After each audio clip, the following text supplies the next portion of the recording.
Vous avez fait quelque chose qui m'a sidéré. Le PSG avait aligné en Ligue des Champions un joueur suspendu. Oui. Et c'est-à-dire que personne ne savait pas. Vous ne saviez pas qu'il était suspendu, donc il a joué vos adversaires. Donc un joueur, c'était Laurent Fournier, joue alors qu'il est suspendu, mais on ne le sait pas, sinon on ne le fait pas. L'adversaire ne le savait pas non plus, donc il n'y a pas de réclamation.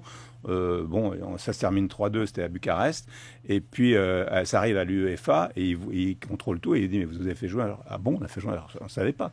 Donc match perdu 3-0, tout le monde. Mais c'est la sanction dans ce cas-là, vous avez perdu 3-0. Donc tout le monde se fout de notre poire, quoi, à juste titre, on est ridicule.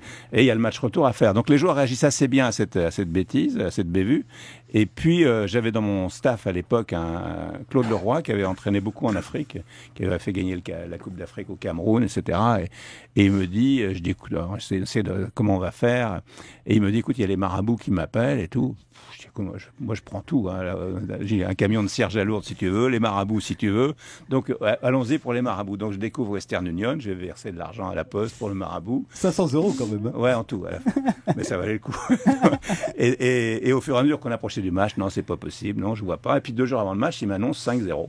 Et il me dit, et même je vois très très bien maintenant comment ça va se passer, 5-0, et le 4e but sera marqué à la 41e minute par le numéro 18. Je dis, bon d'accord, je note, ok.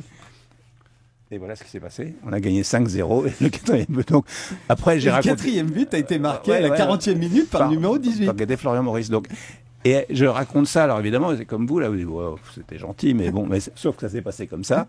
Et puis, il y a plein de dirigeants de clubs qui m'ont dit enfin bon, mais c'est quand même bizarre cette histoire. Et 2-3 mois après, le président du Havre m'appelle, qui était là au match et qui rigolait un peu sur mon histoire. Il venait de perdre 3 matchs de suite. Il me dit est-ce que tu peux me donner le numéro du marabout? Ensuite, Leonardo, qui était donc joueur du PSG à l'époque, qui devient ensuite entraîneur du Milan AC, et dans une mauvaise passe, il perd un match aller contre une équipe vraiment qui n'a rien à voir avec Milan.